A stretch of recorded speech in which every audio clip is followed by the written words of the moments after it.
नमस्कार, मैं आपके साथ प्रिया तिवारी और आप देख रहे हैं प्राइम टीवी। शुरुआत करते हैं बुलेटिन की। शाहजहांपुर की मंडी में धान खरीद न होने और सरकारी खरीद सेंटर से भगाए जाने से नाराज 5 किसान पानी की टंकी पर चढ़ गए। किसानों ने मंडी में बिचौलियों का धान खरीदने का आरोप लगाया है। किसान लगभग 2 घंटे तक पानी की टंकी पर चढ़े रहे। बाद में अधिकारियों के ठोस आश्वासन मिलने के बाद किसान पानी की टंकी से नीचे उतरे। सर ये इसलिए चढ़े थे, जो सौरभ शर्मा सेंटर इंचार्ज जो हैं, वहाँ पे हम लोग 3 तारीख से, जिस दिन से मतलब ओपनिंग हुई है वहाँ की, हम उस दिन से आए हुए हैं। लेकिन उनकी बगैर अनुमति से मैंने अपने गल्ले को पलट दिया। हालांकि अगर हम उनकी अनुमति लेते थे तो वो मुझे टाइम टू टाइम बढ़ाते जा रहे थे। आज गल्ला मेरा 1.5 महीना का पड़ा हो गया, लेकिन हमने कहा अब हम इनकी अनुमति ले के परेशान हो गए। जब हमने जाकर अपना गल्ला पलटा वहाँ पे, अब ये लोग बोल रहे हैं तुमने दूसरे के गेट के सामने ये काम क्यों किया है। मैंने कहा सर यहाँ पे तो सब सरकारी लेबल लगा है, यहाँ पे किसी की आड़त तो है नहीं। इस वजह से सर हमारी कोई सुन ही नहीं रहा है। जब जाके मैंने ये कदम अपनाया है।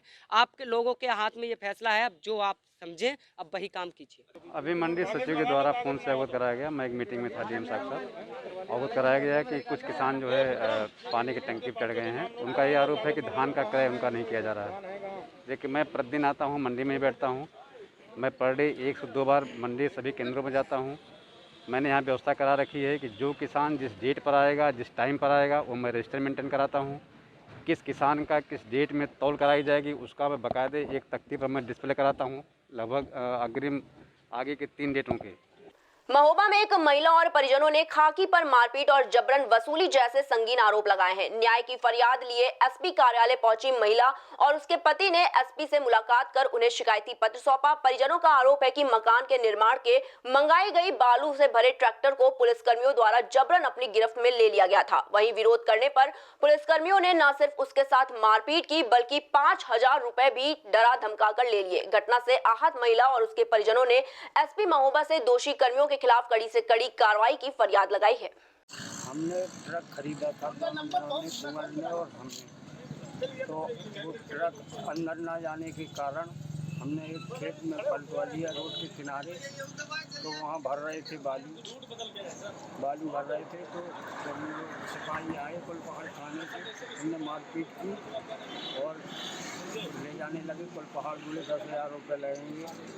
10,000 रुपये की मांग की, फिर 5,000 में छोड़ दिया। अंदर न जाने के कारण मकान बनाने की आधी शिफ्ट कर रहे थे, ट्रैक्टर से लोड कर। तो 4 पुलिस वाले साधन ड्रेस में आए कुलपहाड़ थाने से। अपने को पुलिस वाले बता करके बोले चलो थाने चलना है, तुम नंबर 2 का काम कर रहे हो। हमारे साथ ये हुआ था कि हमने ट्रक मंगवाया था समझ में, ठीक है। तो गांव के अंदर नहीं जाते तो ट्रक, इसे हमने बाहर उड़वाओ, ये ट्रैक्टर से ढो रहे थे हम। तो जी आए सिपाही लोग, तो जी मारपीट कराने लगे। बोले पैसे दो, हम कि हमारे पास पैसे नहीं है। तो इनने छोड़ा है, अगले 10,000 मांग रहे थे, तो 5,000 नहीं छोड़ा है। यही मांग रहे थे कि पे बालू तुम बाद। कौशाम्बी में युवक की हत्या करने का मामला सामने आया है, जहां पत्नी के अवैध संबंधों के रास्ते रोड़ा बन रहे युवक की हत्या कर दी गई। वहीं हत्या के बाद उसका शव एक कुएं में फेंक दिया गया। आपको बता दें कि युवक कई दिनों से लापता था, जिसकी गुमशुदगी की तहरीर मंजनपुर कोतवाली में दी गई थी। वहीं शव मिलने से ग्रामीणों में हड़कंप मच गया। सूचना के बाद मौके पर पहुंची पुलिस ने शव को कुएं से बाहर निकाला। मौके पर परिजन रोते बिलखते पहुंचे और युवक की हत्या का आरोप उसकी पत्नी और चचेरे भाई पर लगाया। पुलिस ने दोनों को हिरासत में ले लिया है। इसके बाद शव को कब्जे में लेकर पोस्टमार्टम के लिए भेज दिया है। जानकारी 11 तारीख से मैं तलाश कर रहा हूँ। 11 तारीख को पता चला कि शाम को गायब हुआ। ये हुआ कि इलाहाबाद गया, इलाहाबाद वालों से पता किया, मुझे पता नहीं मिला। थाने पर 29 तारीख को एप्लीकेशन दिया, उसको भी सूचना कुछ नहीं मुझे मिली। उसके बाद संडे को फिर मैं गया इलाहाबाद स्वरूपरानी मेडिकल में, वहाँ पता किया कि स्टूडेंट का मामला होगा, तो मुझे जानकारी मिल जाएगी। तो वहाँ जानकारी मुझे नहीं मिल पाई। एक लाश दिखाई गई, लेकिन वो मेरे पहचान में नहीं थी। फिर उसके बाद इस मामला में इधर उधर ढूंढता रह गया। कल परसों एक दरोगा से बात हुई कि चलिए ये एप्लीकेशन वहाँ से बिहार में लगवा दिया जाए। फिर उसके बाद उसके औरत से मैं पूछा कि ये नंबर तुम्हारे पास सही आया कि नहीं आया, लेकिन उसने कहा कि नहीं आया। थाना मंझनपुर क्षेत्र में एक कुएं में लाश मिली है व्यक्ति की, जो करीब 25 दिन से गायब था। और उसमें छानबीन की गई तो पता चला है कि वो उसके चचेरे भाई और उसकी पत्नी में आपस में प्रेम संबंध था और उसी में उसकी हत्या करके कुएं में डाल दी गई थी। उसके ऊपर से पुआल और मिट्टी वगैरह डाल दी गई थी जिससे बदबू नहीं आ रही थी।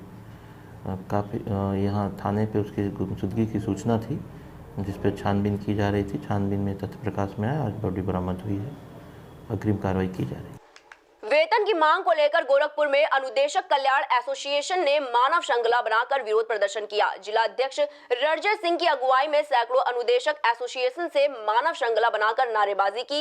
वेतन के बारे में जानकारी देते हुए कल्याण एसोसिएशन जिला अध्यक्ष ने कहा कि बढ़ते हुए वेतन को अभी तक नहीं दिया गया है, बल्कि राज्य सरकार ने पहले ही नोटिस जारी कर दिया था। जिला अध्यक्ष ने यह भी कहा कि अगर हमारी मांगों पर विचार नहीं किया गया तो हम आगे रणनीति बनाकर अपने विरोध प्रदर्शन को और भी उग्र करेंगे। से एक ही निवेदन है कि प्लीज़ मैं हम लोग का जो 2017 में मानदेय जारी किए थे कि 17,000 का शासनादेश जारी होगा, 2020 आ चुका है लेकिन अभी तक उन्होंने जियो जारी नहीं किया।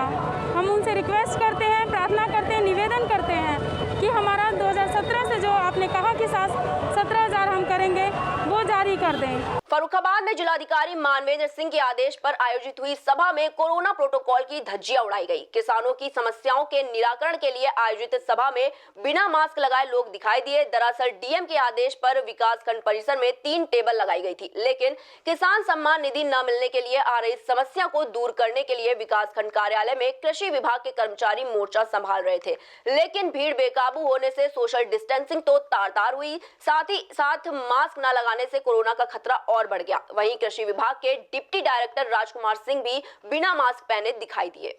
ये आया हूँ कि गांव सितौली में मेरी विरासत खेती है, माँ के नाम थी, मेरे नाम चल गई। तो लेखपालों से मैं इतना पीड़ित हूँ कि लेखपाल ने पहले तो मेरी विरासत ही नहीं चलाई और विरासत चलाने में मैंने जब शिकायत की तो लेखपाल बोले कि शिकायत करने वाले को तहसील की दीवारें पहचान लेती हैं।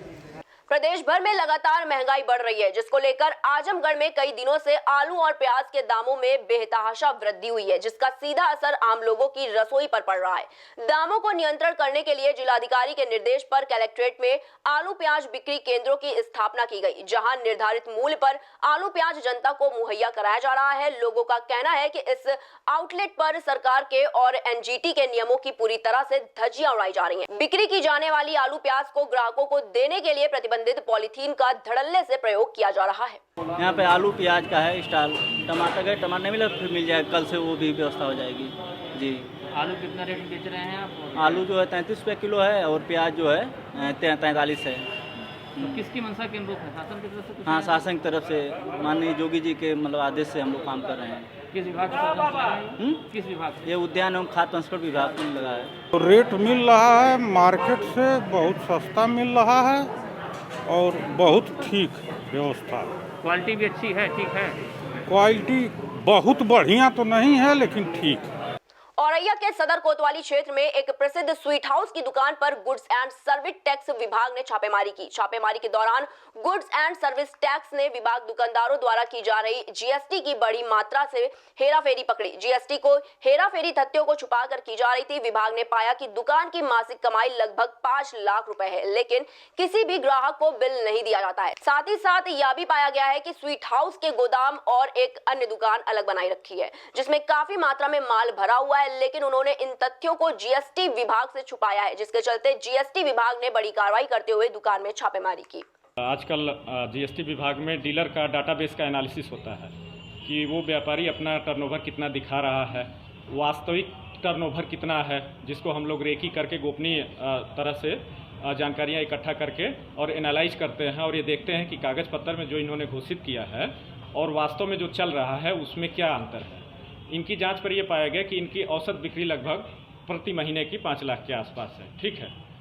और जो एक इनका फैक्ट्री और गोडाउन है वो इन्होंने डिक्लेयर नहीं किया है, केवल इसी को डिक्लेयर किया है जीएसटी के साइट पे, केवल अपनी ये दुकान डिक्लेयर किया है, जबकि मेन गोडाउन और फैक्ट्री भी कह लीजिए निर्माण का काम जो है वो अंदर गली में हो रहा है, ठीक है। जब वो पता चला, देखा गया कि यहाँ तो बड़ी भारी मात्रा में स्टॉक है, जिससे ये तय हुआ कि जो ये घोषित कर रहे हैं टर्नओवर और टैक्स वो मतलब बहुत कम है, वास्तविकता से बहुत कम है।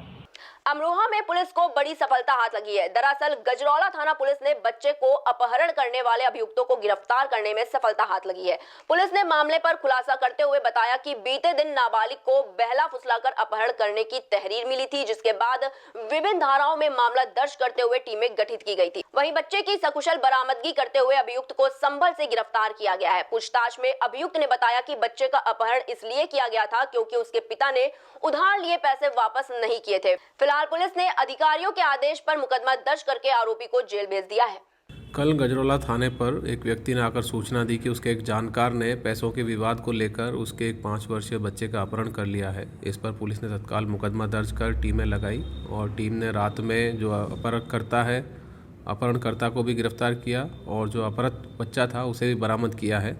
पुलिस टीम ने बहुत तत्परता से अच्छा कार्य किया। इसके लिए 10,000 रुपये नकद पुरस्कार उनको दिए जाते हैं। जो अपहरणकर्ता है उसका कहना है कि जो व्यक्ति है उससे उसके 40,000 रुपये उसके ऊपर उधार थे बच्चे के पिता पर, जो कि वापस नहीं दे रहा था। इसी को लेकर दबाव बनाने के लिए उसने बच्चे का अपहरण किया। फिलहाल बच्चा सकुशल बरामद किया गया है और अपहरणकर्ता को मुकदमा दर्ज कर जेल भेजा जा रहा है। अमेठी के थाना गौरीगंज में अवैध शराब की फैक्ट्री का भांडाफोड़ करते हुए पुलिस ने 2 तस्करों को गिरफ्तार कर लिया है। गिरफ्तार हुए तस्करों के पास से पुलिस ने 450 लीटर अवैध शराब को बरामद किया है। इसी के साथ तस्करों की निशानदेही पर पुलिस ने चोरी की बाइक को भी बरामद किया है। पकड़ी गई शराब की कीमत तकरीबन 3.5 लाख रुपए बताई जा रही है। जनपद में पुलिस महानिदेशक महोदय के निर्देशानुसार अब मिश्रित शराब और अवैध मदिरा का निष्कर्षण करने वाले और विक्रय करने वालों के विरुद्ध जो अभियान चलाया जा रहा था, उसी के क्रम में कल एसओजी की टीम और गौरीगंज की टीम को, प्रभारी निरीक्षक गौरीगंज को अच्छी सफलता प्राप्त हुई, जिसमें कि रोहसी बुजुर्ग अमेठी से बलीपुर मार्ग के ऊपर एक हाथे के अंदर भारी मात्रा में अवैध शराब बरामद हुई, जिसमें कि 50 पेटी शराब, 2250 शीशियाँ, 450 लीटर, 8,675 खाली शीशियाँ, 5,000 बारकोड और ऑरेंज दीवान और पावर हाउस इस ब्रांड के लेबल करीब 10,000 की संख्या में प्राप्त हुए। 20 लीटर स्प्रिट, 7 शीशी सेंट, 3,000 ढक्कन, 5 बंडल टेप बरामद हुए।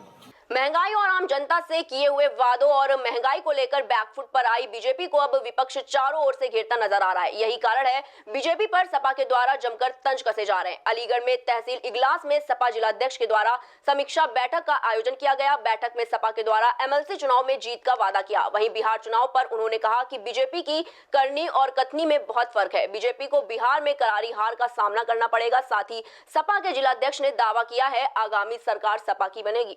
आज हमारा जो चुनाव होने जा रहा है एमएलसी के लिए, जो आपका आगरा खंड से है, उस संदर्भ में हमारे जिलाध्यक्ष जी यहाँ समीक्षा करने के लिए आए हैं कि जो हमारी वोटर लिस्ट है या जो हमारा वोट है वो पूरे तौर से कलेक्ट करके उनको बूथ वाइज उनका डिस्ट्रीब्यूशन कर दिया गया है और उसकी तैयारी चल रही है कि हमारा वोट 100% पड़ सके।